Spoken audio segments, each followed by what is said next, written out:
त्यांना आपण आंबेडकरवादी म्हणू का? त्यांना आपण आपल्या विचारांचं म्हणायचं का? बाळासाहेबांनी त्या लोकांची युती करायची का?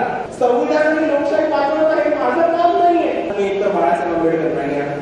बहुजनांचं आरक्षण सुप्रिया सुळे संपवायला निघालेत. आर्थिक निकषावर आरक्षण करा, जातीवर आरक्षण नको. सुप्रिया सुळे यांच्या या विधानावर सुजात आंबेडकर प्रचंड भडकले. या असल्यांना आंबेडकरवादी म्हणायचं का? राष्ट्रवादी, शरद पवार आणि काँग्रेस हे लोक आम्ही आंबेडकरवादी म्हणून मिरवतात, पण आंबेडकरवादी म्हणून मिरवणारे बहुजनांचं आरक्षण संपवायला निघालेत. आरक्षण संपवणाऱ्यांशी बाळासाहेबांनी युती करायची का? संविधान, लोकशाही वाचवायला तुम्ही बाळासाहेब आंबेडकर नाही.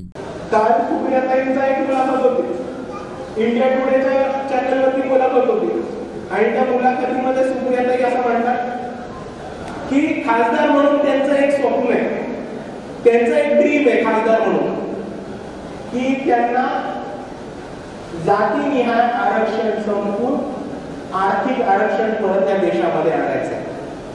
आता ज्या लोकांना आर्थिक आरक्षण आणायचं आहे आणि जातीनिहाय आरक्षण संपवायचं आहे, त्यांना आपण आंबेडकरवादी म्हणू का? आपण त्यांना आपल्यापैकी म्हणू का?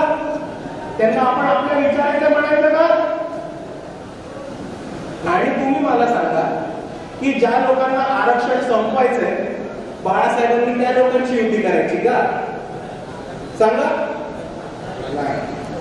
आणि दुसऱ्या बाजूला राहुल गांधींना जेव्हा नोट चोरीबद्दल बोलत होते तेव्हा त्यांना एका पत्रकाराने प्रश्न विचारला की तुम्ही मुद्दा उचललाय, तुम्ही प्रत्येक भाषणात बोलता, तुम्ही प्रेस कॉन्फरन्स मध्ये बोलता, हा मुद्दा घेऊन तुम्ही कोर्टात जाणार आहात का?